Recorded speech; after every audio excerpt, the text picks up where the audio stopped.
एक प्रकार से इंटीग्रेट करने का एक बहुत बड़ा टूल है। आप याद करिए, हमारे यहां बड़ी समस्या ये रही कि पोर्ट, एयरपोर्ट बन जाते थे, लेकिन फर्स्ट माइल और लास्ट माइल कनेक्टिविटी पर ध्यान ही नहीं दिया जाता था, प्राथमिकता नहीं होती थी। एसईजेड और इंडस्ट्रियल टाउनशिप बन जाते थे, लेकिन उनकी कनेक्टिविटी और बिजली, पानी, गैस पाइपलाइन जैसे इंफ्रास्ट्रक्चर में बहुत देरी हो जाती थी। इस वजह से लॉजिस्टिक की कितनी दिक्कतें होती थी, देश की जीडीपी का कितना बड़ा हिस्सा अनावश्यक खर्च हो रहा था और विकास के हर काम को एक प्रकार से रोक लग जाती थी। अब ये सारे नोड्स एक साथ तय समय सीमा के आधार पर सबको साथ लेकर एक प्रकार से ब्लूप्रिंट तैयार किए जा रहे हैं। और मुझे खुशी है कि पीएम गति शक्ति नेशनल मास्टर प्लान के परिणाम भी आज आने शुरू हो गए हैं। हमने उन गैप्स की पहचान की है जो हमारी लॉजिस्टिक एफिशिएंसी को प्रभावित करते हैं। इसलिए इस वर्ष के बजट में 100 क्रिटिकल प्रोजेक्ट्स को प्राथमिकता दी गई है और उसके लिए 75,000 करोड़ रुपए का प्रावधान किया है। क्वालिटी और मल्टी मॉडल इंफ्रास्ट्रक्चर से हमारी लॉजिस्टिक कॉस्ट आने वाले दिनों में और कम होने वाली है। इसका भारत में बने सामान पर, हमारे प्रोडक्ट्स की कॉम्पिटेंसी पर बहुत ही पॉजिटिव असर पड़ना ही पड़ना है। लॉजिस्टिक सेक्टर के साथ साथ ईज ऑफ लिविंग और ईज ऑफ डूइंग बिजनेस में बहुत सुधार आएगा। ऐसे में प्राइवेट सेक्टर के पार्टिसिपेशन के लिए भी संभावनाएं लगातार बढ़ रही है। मैं प्राइवेट सेक्टर को इन प्रोजेक्ट्स में पार्टिसिपेट करने के लिए आमंत्रित करता हूं। साथियों, निश्चित तौर पर इसमें हमारे राज्यों की भी बहुत बड़ी भूमिका है।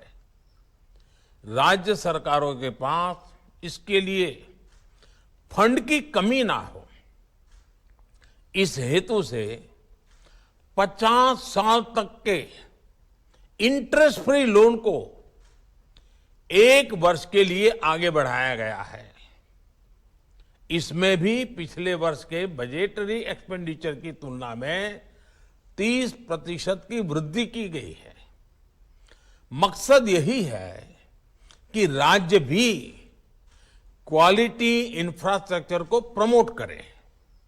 साथियों, इस वेबिनार में आप सभी को मेरा आग्रह रहेगा कि एक और विषय पर भी अगर आप सोच सकते हैं तो जरूर सोचिए। आधुनिक इंफ्रास्ट्रक्चर के निर्माण के लिए विभिन्न तरह के मटेरियल का होना उतना ही जरूरी है। यानी ये हमारे मैन्युफैक्चरिंग इंडस्ट्री के लिए बहुत बड़ी संभावनाएं बनाता है। अगर ये सेक्टर अपनी जरूरतों का आकलन करके पहले से फोरकास्ट करे, इसका भी कोई मैकेनिज्म डेवलप हो, तो कंस्ट्रक्शन इंडस्ट्री को भी मटेरियल्स मोबिलाइज करने में उतनी ही आसानी होगी। हमें इंटीग्रेटेड अप्रोच की जरूरत है। सर्कुलर इकोनॉमी का हिस्सा भी हमें हमारे भावी निर्माण कार्यों के साथ जोड़ना होगा। वेस्ट में से बेस्ट का कंसेप्ट भी उसका हिस्सा बनना जरूरी है। और मैं समझता हूं इसमें पीएम गति शक्ति नेशनल मास्टर प्लान की भी बड़ी भूमिका है। साथियों, जब किसी स्थान पर इंफ्रास्ट्रक्चर डेवलप होता है तो वो अपने साथ विकास भी लेकर आता है। एक प्रकार से डेवलपमेंट की पूरी इकोसिस्टम साइमल्टेनियस अपने आप खड़ी होना शुरू हो जाती है। और मैं जरूर अपने पुराने दिनों को जब याद करता हूं, जब कच्छ में भूकंप आया तो स्वाभाविक है कि सरकार के सामने इतना बड़ा हादसा आए तो पहली क्या कल्पना रहती है? पहला ये रहता है, चलो भाई जल्दी से जल्दी काम इधर उधर करके पूरा करो और नॉर्मल लाइफ की ओर चलो। मेरे सामने दो रास्ते थे।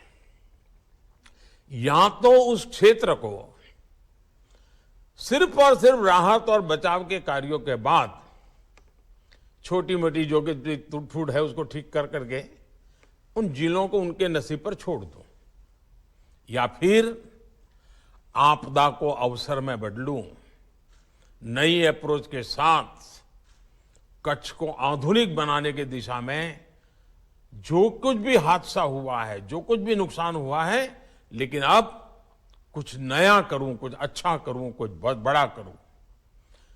और साथियों, आपको खुशी होगी, मैंने राजनीतिक लाभ गैर लाभ न सोचा, तत्काल हल्का फुल्का काम करके निकल जाने का और भाई लूटने का काम नहीं किया। मैंने लंबी छलांग लगाई, मैंने दूसरा रास्ता चुना और कच्छ में विकास के लिए इंफ्रास्ट्रक्चर को अपने कार्यों का मुख्य आधार बनाया। तब गुजरात सरकार ने कच्छ के लिए राज्य की सबसे अच्छी सड़कें बनवाई, बहुत चौड़ी सड़कें बनवाई, बड़ी बड़ी पानी की टंकियां बनवाई, बिजली की व्यवस्था भी लंबे समय के लिए काम आए ऐसी करी। और तब मुझे मालूम है, बहुत लोग मुझे कहते थे, अरे इतने बड़े रोड बना रहे हो, 5 मिनट 10 मिनट में भी एक व्हीकल वहां आता नहीं है, क्या करोगे इसको बना करके, इतना खर्चा कर रहे हो, ऐसा मुझे कह रहे थे। कच्छ में तो यानी एक प्रकार से नेगेटिव ग्रोथ था, लोग वहां से छोड़ छोड़ करके कच्छ छोड़ रहे थे, पिछले 50 साल से छोड़ रहे थे। लेकिन साथियों, उस समय इंफ्रास्ट्रक्चर पर जो हमने इन्वेस्ट किया, उस समय की आवश्यकता को छोड़ करके भविष्य के भी आवश्यकताओं को ध्यान में रख करके सारा प्लान किया, आज उसका लाभ कच्छ जिले को अद्भुत मिल रहा है। आज कच्छ गुजरात का सबसे तेज विकास करने वाला जिला बन गया है, जो कभी सीमा पर यानी एक प्रकार से अफसरों के भी पोस्टिंग करते तो पनिशमेंट पोस्टिंग माना जाता था, काला पानी की सजा बोला जाता था, वो आज सबसे डेवलप डिस्ट्रिक्ट बन रहा है। इतना बड़ा क्षेत्र जो कभी वीरान था वो अब वाइब्रेंट है और वहां की चर्चा आज पूरे देश में है। एक ही डिस्ट्रिक्ट में 5 तो एयरपोर्ट है और इसका पूरा क्रेडिट अगर किसी को जाता है तो वो कच्छ में जो आधुनिक इंफ्रास्ट्रक्चर बना, आपदा को अवसर में पलटा और तत्कालीन जरूरतों से आगे सोचा, उसका आज परिणाम मिल रहा है। साथियों, फिजिकल इंफ्रास्ट्रक्चर की मजबूती के साथ ही देश के सोशल इंफ्रास्ट्रक्चर का भी मजबूत होना उतना ही आवश्यक है। हमारा सोशल इंफ्रास्ट्रक्चर जितना मजबूत होगा, उतने ही टैलेंटेड युवा, स्किल्ड युवा काम करने के लिए आगे आ जा पाएंगे। इसलिए ही skill development, project management, finance skill, entrepreneurship, ऐसे अनेक विषयों पर भी प्राथमिकता देना, जोर देना उतना ही आवश्यक है। अलग अलग सेक्टर्स में, छोटे और बड़े उद्योगों में हमें स्किल फोरकास्ट के बारे में भी एक मैकेनिज्म विकसित करना होगा। इससे देश के ह्यूमन रिसोर्स पूल को भी बहुत फायदा होगा। मैं सरकार के विभिन्न मंत्रालयों से भी कहूंगा कि इस दिशा में तेजी से काम करें। साथियों, आप सिर्फ इंफ्रास्ट्रक्चर का निर्माण ही नहीं कर रहे, बल्कि भारत की ग्रोथ को मोमेंटम देने का काम भी कर रहे हैं।